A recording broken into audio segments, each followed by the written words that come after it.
Kisah nyata ini diangkat dan difilmkan sesuai dengan cerita aslinya. Dan pada bagian-bagian tertentu telah diubah untuk tujuan dramatisasi dari kejadian sebenarnya.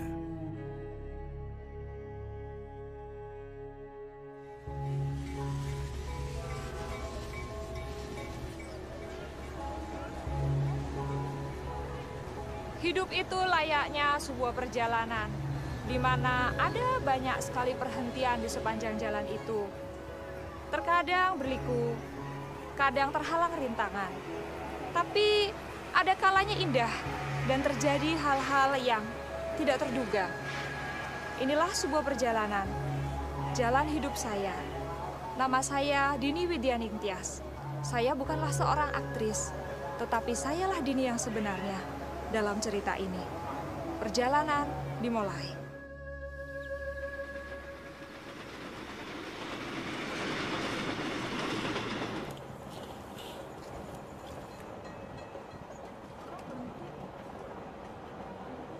Saya dalam perjalanan bisnis naik kereta ekspres Jakarta-Jogja saat kereta tiba-tiba berhenti.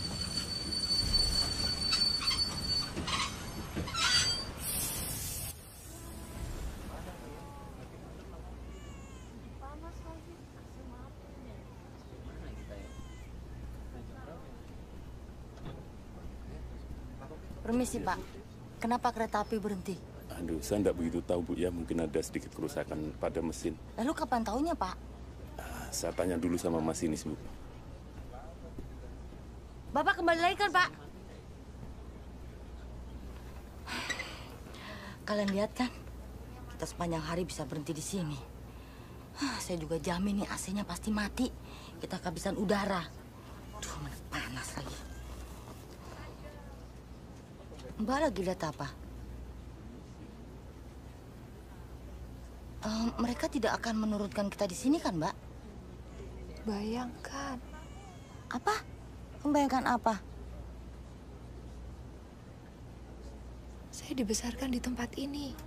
Oh, jadi Mbak tahu kita berada di mana sekarang ini? Gombong. Gombong? Aduh, saya dijemput adik saya di Jogja.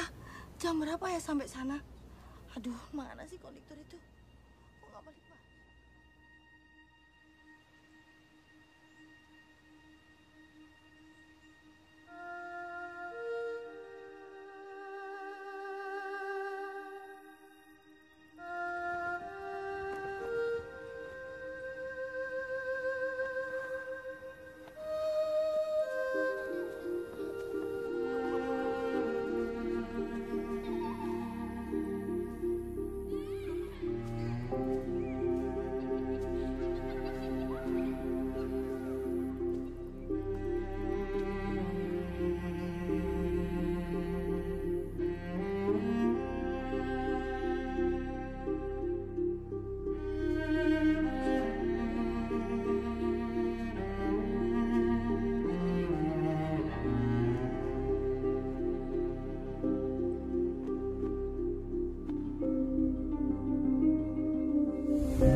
Keluarga Tejo Kurniawan.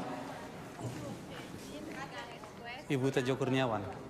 Saya Ibu Tejo Kurniawan.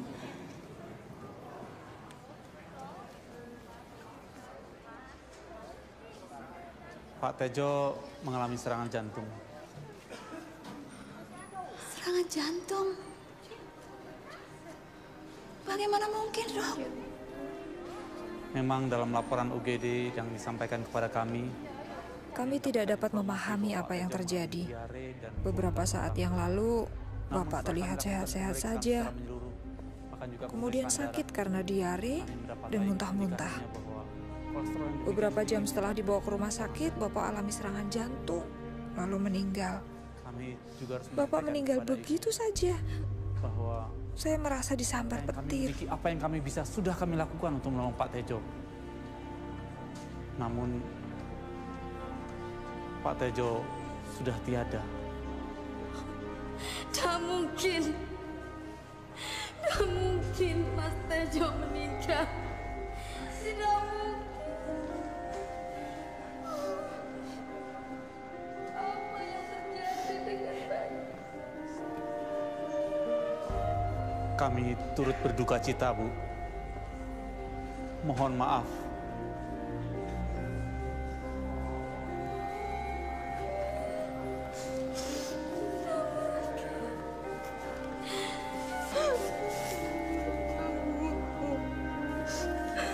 Aku tidak bisa menerima keadaan.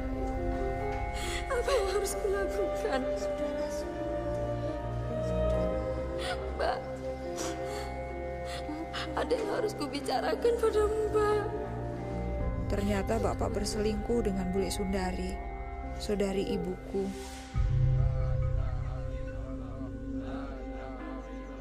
Dia sedang hamil 8 bulan saat Bapak meninggal.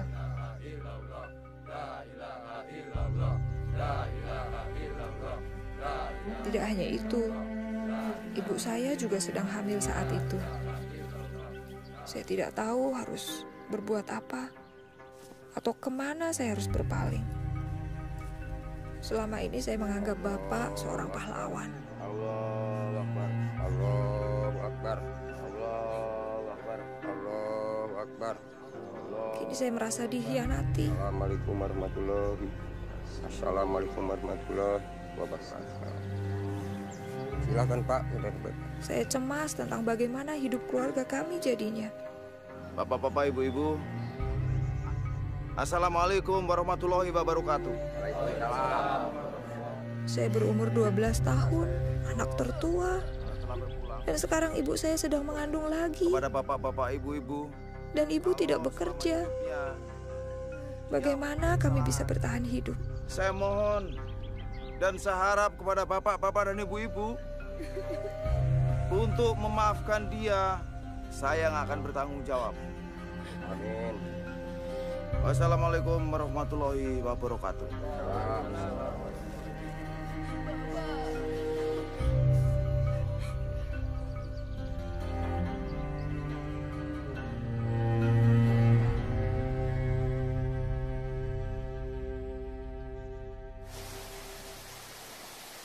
Saya pikir Bule Sundarilah yang paling menderita.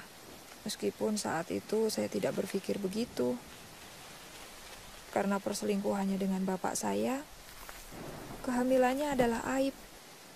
Karena itu dia pergi meninggalkan Gombong dan tidak tahu pergi kemana. Meski begitu, aku sudah menasihati Wulandari. Terus gimana Mbak Yu? Sebenarnya aku katakan bahwa aborsi akan menjadi salah satu jalan untuk mengatasi semua permasalahannya.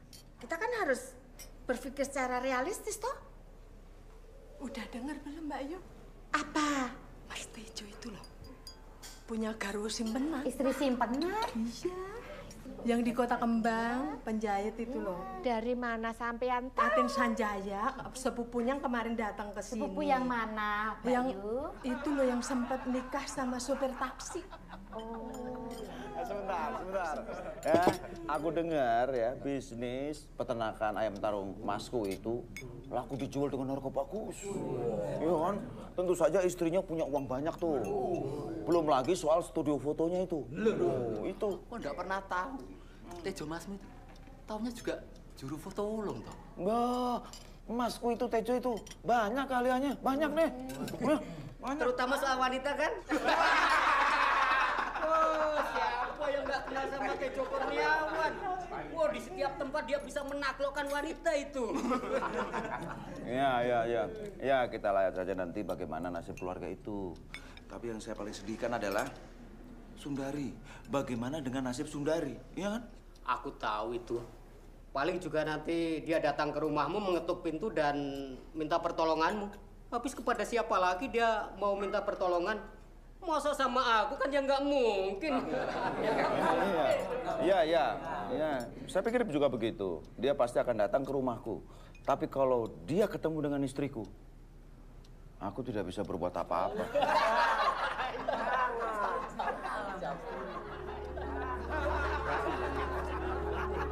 Salahnya kalau si Sundari itu sedang... Orang-orang yang kami harapkan untuk menolong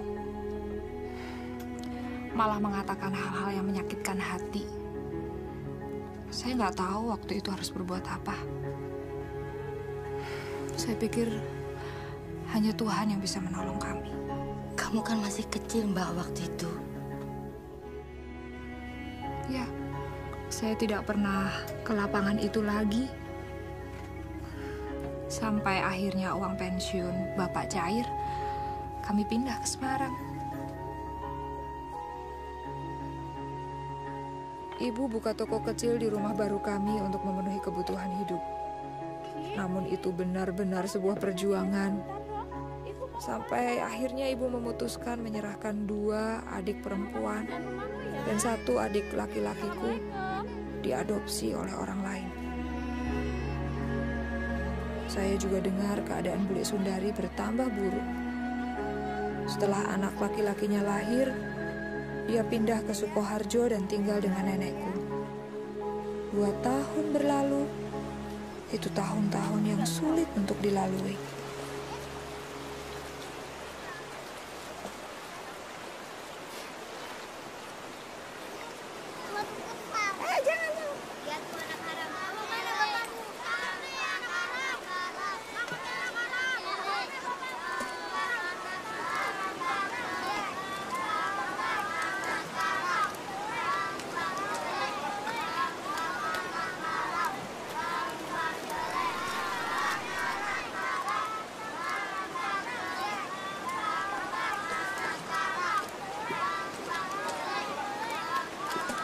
Pergi kalian, pergi.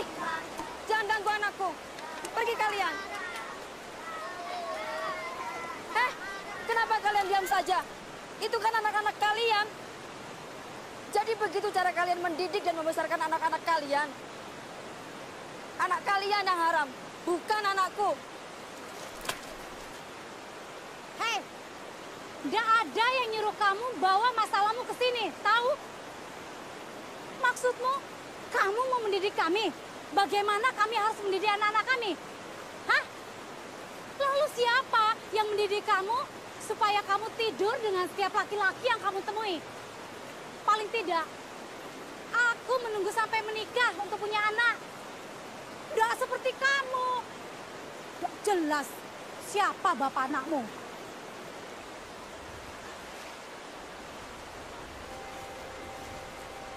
Siapa bapak anakmu?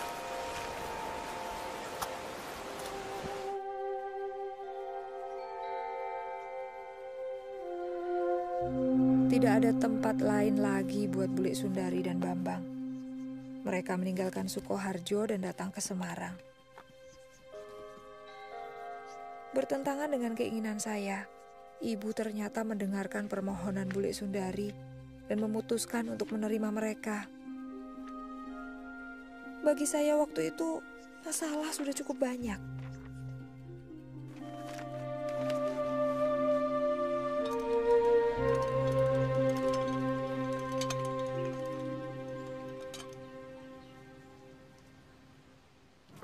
Aku tolong ambilin jemuran ya, Nar. Pergi sana. Ngapain di sini? Bilang pergi. Kamu tahu enggak? Tuh benci sama kamu.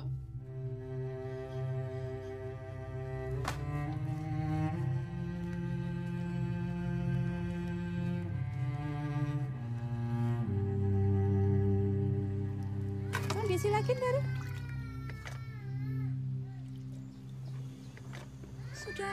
usah khawatir. Kan ada Dini yang jaga.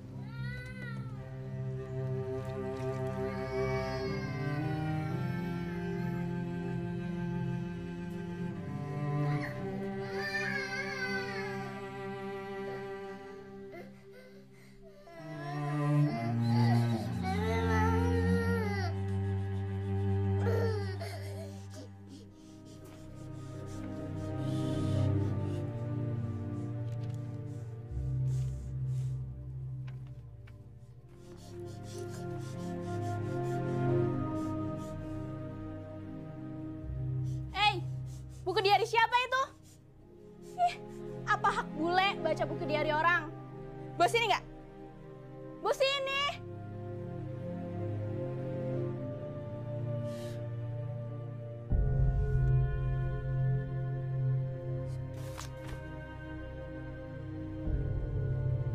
Ketika saya lihat bule Sundari baca buku harian saya nggak tahan lagi. Lagi pula, hal-hal kejam yang saya tulis tentang dia dan Bambang benar kok. Setidaknya benar bagi saya. Akhirnya, saya mengatakan kepada ibu untuk memilih saya atau mereka. Mestinya saya senang bule Sundari sama Bambang kembali ke Sukoharjo. Tapi kemudian kemarahan saya kepada mereka beralih kepada ibu. Saya tahu ibu akan menikah lagi. Itu sebuah keputusan yang tidak dibicarakan dengan seorang pun di dalam keluarga. Dan saya mulai berpikir, apa gunanya sholat 5 waktu? Atau nggak boleh bohong di sekolah? Atau apa gunanya menjauhkan diri dari dosa? Kalau akhirnya toh saya tidak bisa masuk surga karena tidak dapat memaafkan ibu. Semuanya itu membuat saya marah.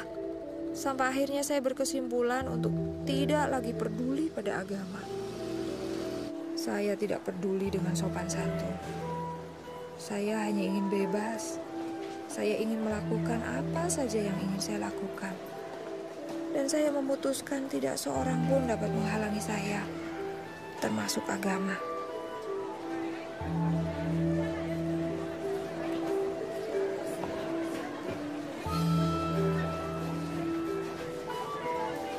Saya mulai melanggar setiap peraturan yang ada. Waktu itu saya kelas 1 SMA. Saya melakukan apa saja yang saya mau. Tapi kemudian saya melihat hal-hal yang mengejutkan. Saya melihat seorang teman saya merangkak begitu rupa di atas lantai. Dia alami pendarahan karena keguguran. Atau teman saya lainnya yang dipenjara karena ia tertangkap basah mencuri. Dan saya mulai bertanya pada diri saya sendiri, apa kehidupan seperti ini yang saya inginkan? Hidup yang diatur oleh agama tidak membuat saya bahagia. Tapi hidup bebas tanpa aturan agama juga bukan hidup yang saya inginkan.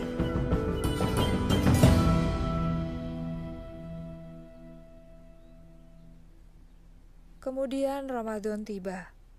Dan saya mendapati diri saya kembali kepada iman saya. Setelah sekolah, saya mulai menghabiskan waktu dengan membaca buku-buku agama dan mengaji. Saya mulai membaca Al-Quran dengan tulus dan merasakan keinginan yang besar untuk lebih dekat dengan Allah. Saya benar-benar ingin mendapatkan kedamaian.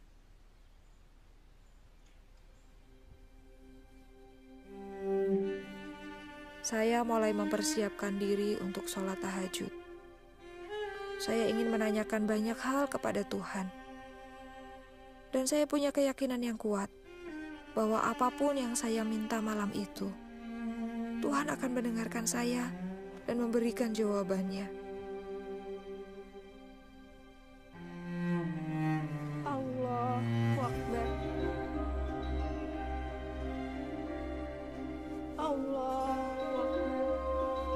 Lalu saya tahajud menurut ayat-ayat tertentu yang saya sudah hafalkan. Rahmatullah. Assalamualaikum warahmatullah. Saya benar-benar hancur hati dan menangis kepada Tuhan. Ya Allah, Dari hati saya yang paling dalam, saya ingin menyenangkan Kau lebih dari apapun. Tunjukkanlah saya jalan, maka saya akan mengikuti Engkau manapun Kau pimpin. Tapi jika Engkau tidak menunjukkan jalan mana yang harus saya tempuh malam ini juga, jangan salahkan saya. Jangan salahkan saya, karena saya memilih jalan saya sendiri. Namun, jika Engkau menunjukkan siapa dirimu dan apa yang Kau inginkan dari diri saya, maka saya akan mengikutimu kemanapun Kau membawa saya.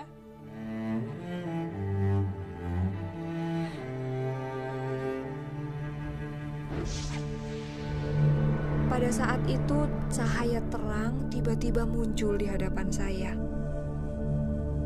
Kemudian membentuk sesosok manusia yang memakai jubah putih. Saya tidak dapat melihat dengan jelas wajahnya, tapi kehadirannya entah mengapa memberi saya ketenangan dan keyakinan. Dan tiba-tiba, entah bagaimana saya menyadari bahwa dia adalah Isa. Dan dia berkata, "Ikutlah aku." Dini, ikutlah aku. Saya bingung karena saya pikir, Tuhan, saya ini kan orang Islam, bagaimana mungkin saya mengikuti Engkau? Kau adalah orang yang dipanggil Tuhan oleh orang-orang Kristen. Tuhannya orang murtad, yang tidak mengenal Allah. Dan ia menunggu saya untuk datang kepadanya. Air mata saya mulai menggenangi wajah, dan akhirnya saya berkata, "Tuhan, jika ini adalah jalan kebenaran, maka saya ingin mengikuti Engkau." Pada saat itu saya merasakan damai yang belum pernah saya rasakan. Saya melihatnya tersenyum dan kemudian pelan-pelan pergi.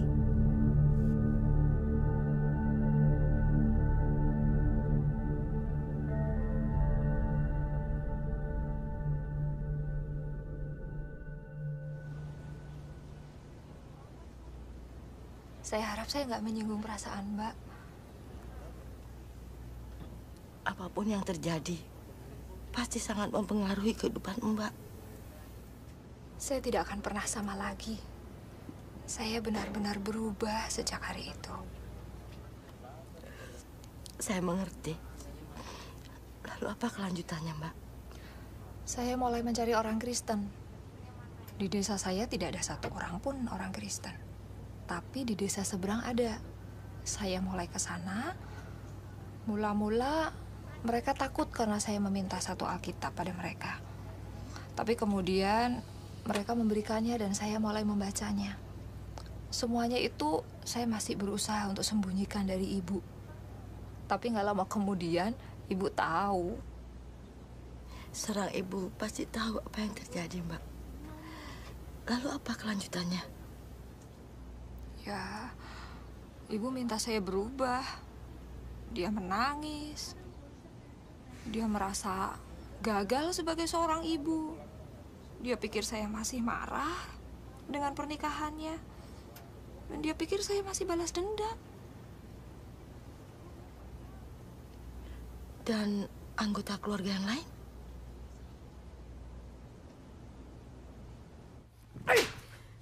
Terkutuk kamu!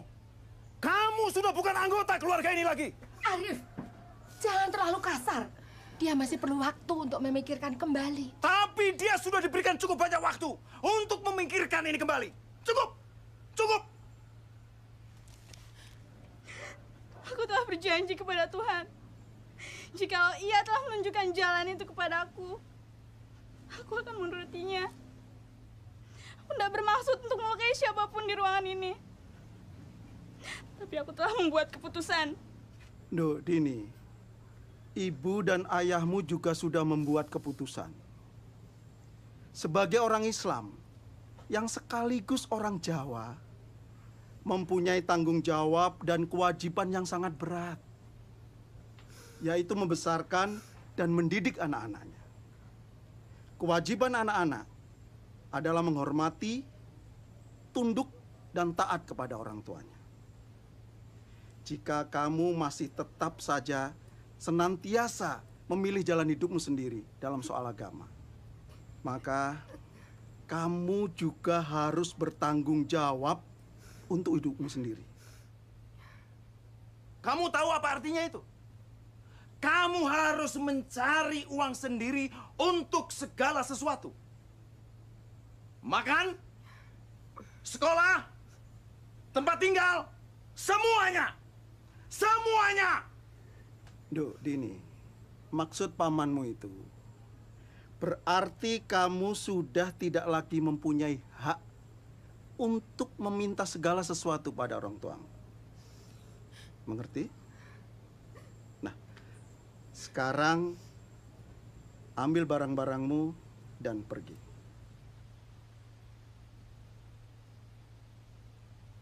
Cepat.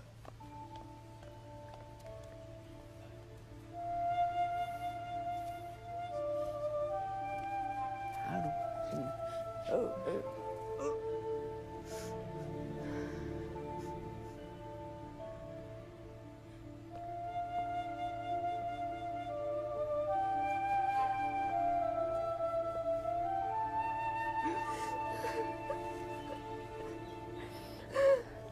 Saya tidak tahu dari mana kekuatan itu datang. Tapi saya pergi dari rumah dan pindah ke kota lain, yaitu Solo. Saya berumur 16 tahun saat itu. Saya kontrak sebuah kamar di sebuah rumah kos dan melanjutkan pendidikan untuk menjadi pekerja sosial. Saya sudah menyelesaikan tahun pertama di kota Semarang. Orang di bagian administrasi sekolah di Solo menerima saya sebagai siswa pindahan tanpa banyak pertanyaan. Usai sekolah, saya bekerja setengah hari dan berhasil bertahan hidup. Saya berpikir, jika sesuatu berjalan tidak sesuai dengan rencana, saya bisa datang ke rumah nenek dan minta bantuan. Saya tinggal di Solo selama 3 tahun. Saya cukup sering datang ke rumah hanya untuk berkunjung saja. Kemudian setelah saya lulus dari sekolah, saya dapat pekerjaan di Semarang. Kemudian saya kembali. Pertama-tama sih memang sulit, tapi akhirnya segala sesuatunya jadi normal.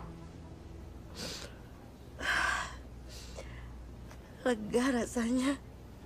Akhirnya berakhir juga ya, Mbak. Mereka pasti berjuang untuk bisa memaafkan. Sebenarnya orang yang paling berjuang untuk memaafkan itu saya, Mbak. Bukankah orang-orang Kristen harus bisa saling memaafkan? Iya, benar. Hanya kadang-kadang jaraknya sangat jauh. Yaitu dari sini sampai ke sini.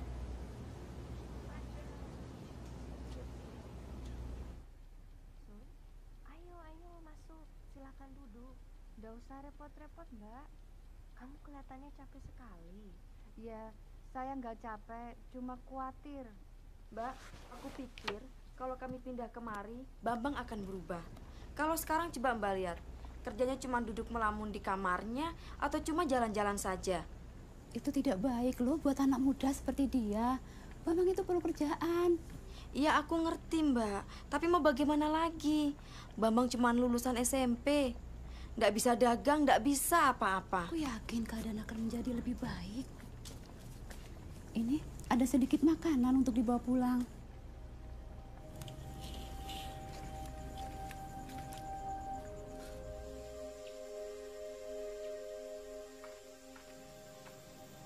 Assalamualaikum.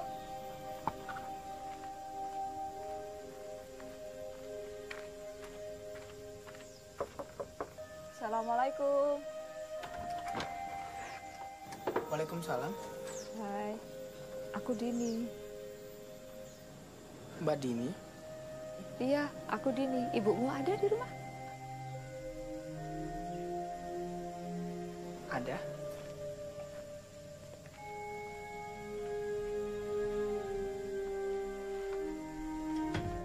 Bu, Mbak Dini datang.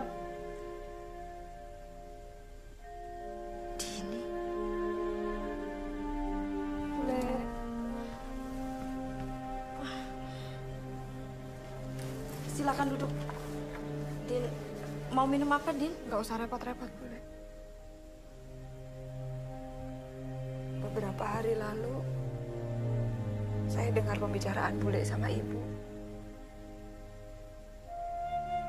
Saya nggak tahan. Maafkan saya. Perlakuan saya selama ini begitu buruk pada kalian. Maafkan saya. Sudahlah, Din. Saya begitu malu.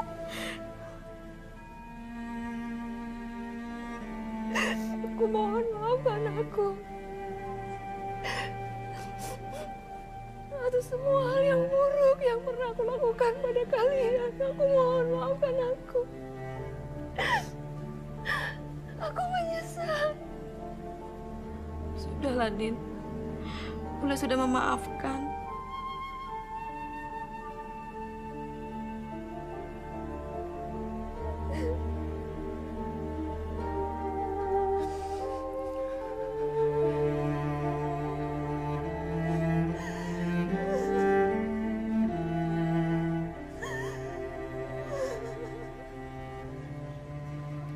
Saya mengajak Bambang ke Jakarta.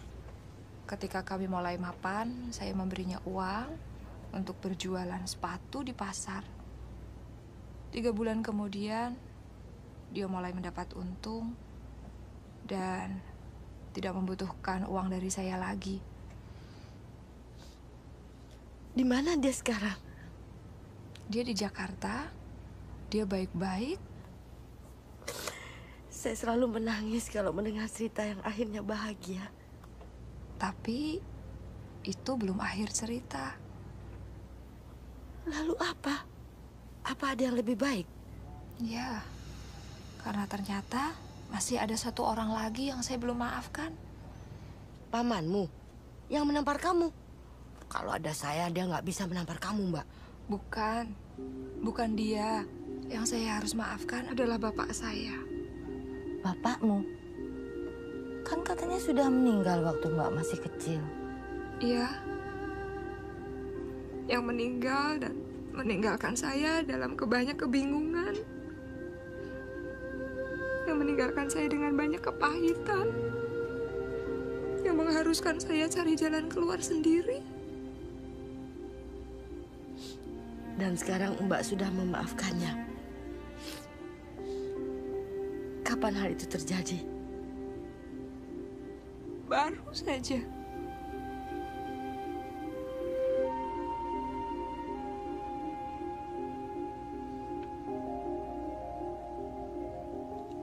Mbak lihat kuburan di seberang jalan sana? Iya, saya melihatnya. Bapak saya dikuburkan di sana. Sampai kereta berhenti tadi, sikap saya yang tidak mau memaafkan Bapak ikut terkubur juga di situ. Tapi Tuhan itu Maha Pengasih. Tuhan tidak menghendaki saya mengambil sikap sesuai pengertian saya sendiri. Tuhan berkata kalau kita ingin dosa kita diampuni, kita juga harus memaafkan orang-orang yang bersalah pada kita.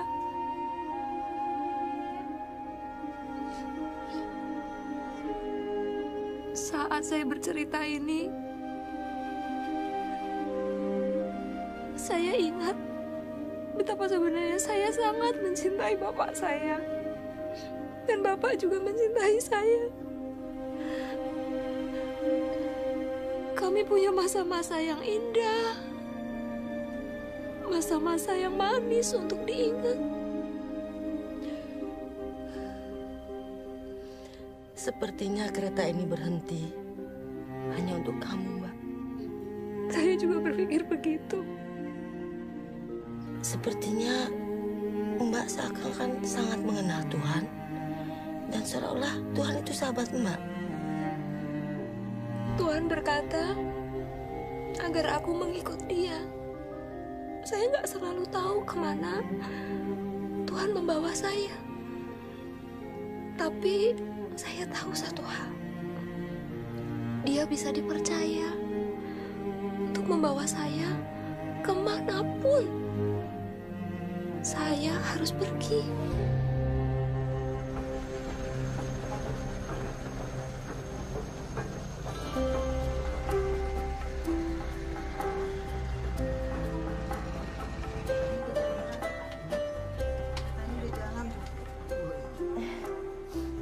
Akhirnya jalan juga, Mbak. Iya. Kita berangkat. Iya, kita berangkat. AC-nya juga nggak dimatiin. Nggak dimatiin. Saya pikir ceritanya berakhir di sini sekarang. Atau marah baru mulai. Apa yang ini akan berakhir lebih bahagia? Mbak lah yang harus kasih tahu akhirnya itu pada saya.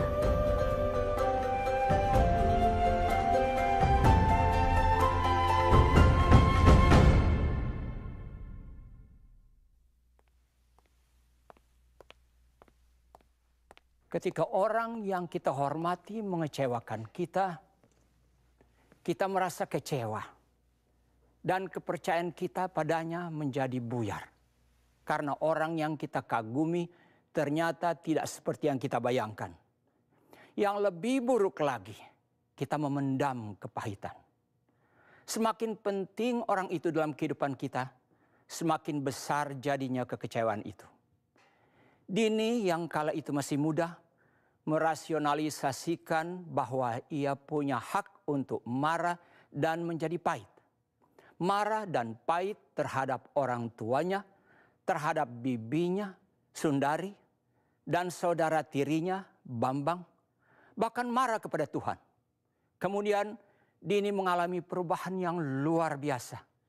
Dini mendapatkan penglihatan akan Tuhan Yesus ketika ia mencari kehendak Tuhan atas hidupnya dan memutuskan untuk mengikuti Yesus kemanapun Yesus pimpin.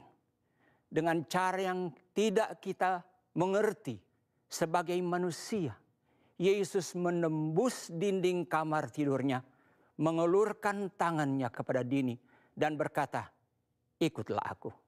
Datang kepada Yesus adalah langkah pertama yang sangat bagus.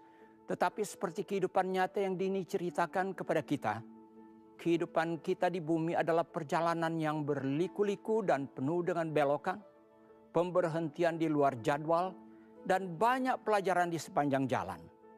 Namun kita percaya kepada Tuhan Yesus. Kita seperti Dini mengikuti Yesus kemanapun Yesus membawa kita dan melakukan apa yang Yesus minta. Bagi Dini ada banyak jalan yang bisa ia ambil. Semakin ia bertumbuh dalam perjalanan kekristenannya, Dini menyadari bahwa ada satu jalan yang perlu dilaluinya seutuhnya, yaitu jalan pengampunan. Suatu jalan yang tidak mudah diambil, tetapi Dini berhasil mengambilnya karena kekuatan kasih. Bukan sembarang kasih, tetapi kasih yang datang dari Tuhan. Kasih yang tidak bersyarat. Rasul Paulus menulis di 1 Korintus pasal 13 tentang kasih. Ia berkata bahwa kasih itu sabar dan murah hati. Kasih tidak pemarah dan tidak menyimpan kesalahan orang lain.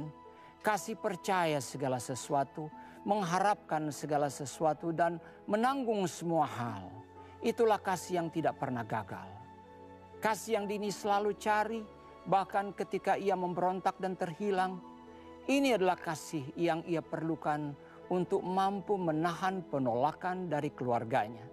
Inilah kasih yang ia butuhkan untuk memaafkan orang-orang yang paling menyakitinya, termasuk sang ayah. Saudara, dengan kasih inilah Bapa di sorga mengasihimu. Ia mengasihimu apa adanya. Ketika Dini berseru kepada Tuhan untuk menunjukkan jalan kepadanya, ia tidak tahu bahwa Isa akan datang kepadanya dalam suatu penglihatan di suatu malam, menampakkan kemuliaannya dan meliputinya dengan kasih dan kelembutan. Namun itulah yang terjadi. Saudara, Yesus mungkin mendatangi atau tidak mendatangi Anda dalam sebuah mimpi atau penglihatan, itu tidak penting. Yang lebih penting adalah Tuhan mengasihi Anda Dan Tuhan ingin Anda menjadi anak-Nya melalui iman dalam Yesus Kristus. Tuhan ingin Anda masuk menjadi anggota keluarga-Nya dan hidup bersama Dia selama-lamanya di surga ketika hidup Anda berakhir di dunia ini. Apakah Anda siap membuka hatimu untuk Yesus seperti yang Dini lakukan? Jika Anda ingin menerima Yesus Kristus sebagai juru selamatmu, mari ucapkan kata-kata ini bersama dengan saya. Katakan, "Ya Tuhan, saya percaya Yesus. Saya menerima Yesus sebagai Tuhan dan Juru Selamat saya. Ampuni dosa-dosa saya dan jadikan saya anak-Mu ya Tuhan. Terima kasih. Dalam nama Yesus, amin." Sekarang Anda hidup dalam keselamatan abadi dengan Tuhan. Sekarang Anda anak Tuhan. Puji Tuhan.